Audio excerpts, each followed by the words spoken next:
what's been on my mind is figuring out in my day where discipline needs to come in and where flow needs to come in.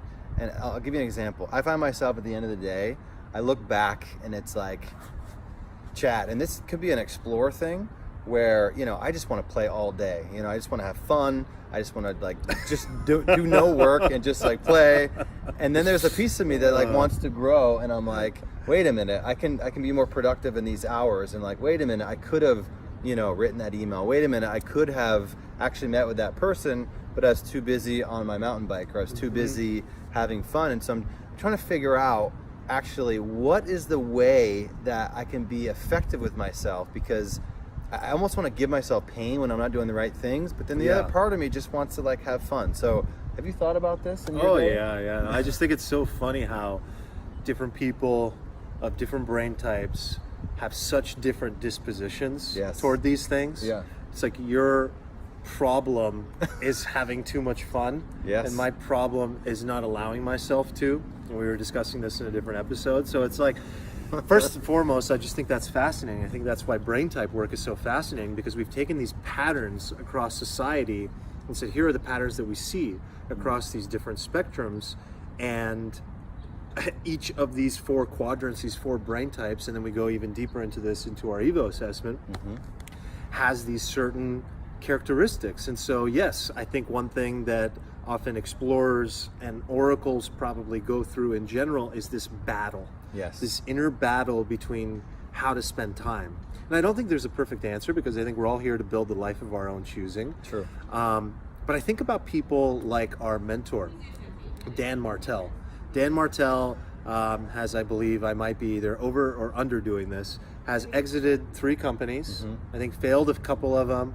He's raised tens of millions of dollars in venture capital. Epic human. He's an incredible person, a human being. He's a father. He built a company called Clarity.fm that we use all the time, where you can call an expert and get consulting and pay by the minute, that we're also on. Incredible person. He is an explorer. Yes, he is. He used to run his life, as he said, by the seat of his pants. Everything was completely free flow, totally open-ended, never scheduled, and then finally had this sort of awakening, he called it, where he started to become more disciplined. And he is a huge proponent of this concept of discipline is freedom.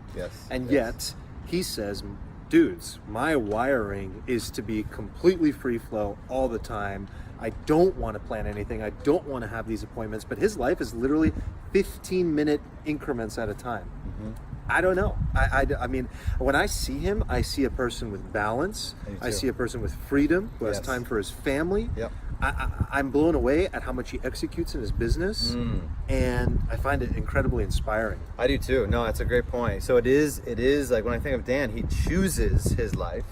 He knows exactly what he wants, and he sets himself up to win, and he just does it. So there isn't any I'm just gonna lay down and go to sleep for a couple hours, or because he plays. He plays. He definitely. We plays. meet up with him and we play. And we go We go to the beach with his kids and they play soccer, and we play. We get ice cream and all kinds of fun stuff. So it's right. It's not that he's not playing. Exactly.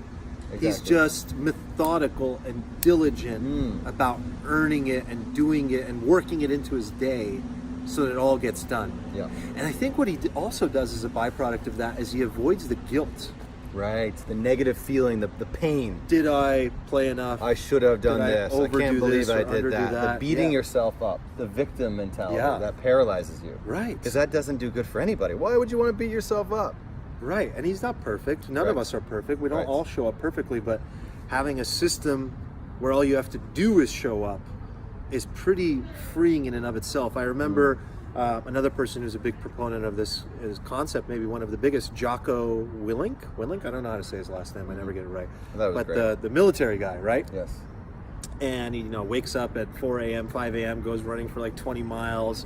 Incredibly disciplined dude. But what he talks about is he says that the concept of discipline goes across every area of your life. If you want financial freedom, you have to have discipline. Yeah. If you want, I don't know why I'm crying right now. why you're crying? It was hilarious. I don't know why. Willing? Is that what you're laughing at? Oh yeah. Oh God, Yeah, he's gonna punch me going. now. If he sees this video, please send this to Jocko so he can punch me. It'd be worth it. Go viral. So anyway, you know, he talks about the concept of like, if you want financial freedom in your life, you have to have financial discipline. Yes. If you want to be incredibly fit, you have to have discipline. Yes. So it goes across all the different areas of your life. If you want time freedom, you have to have time discipline. Yes.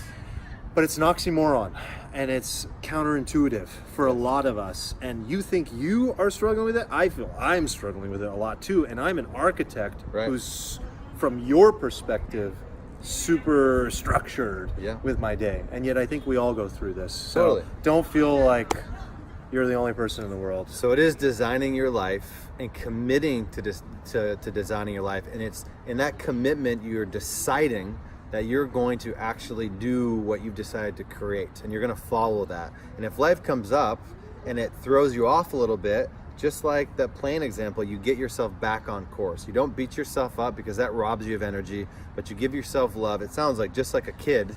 You're like, you know what, you did great, and like, how can you do this tomorrow? You nurture yourself back because it's a higher probability of you getting better the next day. And yeah, that's really helpful. Really helpful. I think so, because that limbo state of going back and forth between what's good and what's not, and should I feel bad or should I have more play or less play, it's what it is you could argue for it, and you could say like, yeah, you know, to each their own, like balance your life the way you want to. I don't need all this discipline. It's easy to fight that, right? And I think it's like, yes, you could say to each their own, but at the end of the day, that person that's going through it with that style that's very open-ended is constantly spending their time thinking. Right, that's true. Did I do enough? Did I play enough? They're in their head. They're in their head. Wow. And they're not in their body just experiencing life and living life to the fullest, where they just get to show up. And that's the reason I lean toward this discipline concept, because I just want to show up. Right. And perform my best in life and give love to people and give my best to people, create beautiful things for people. I don't want to think about it all the time. You just so want I to show think up. that's why it makes more sense than anything else I've come across. I like that.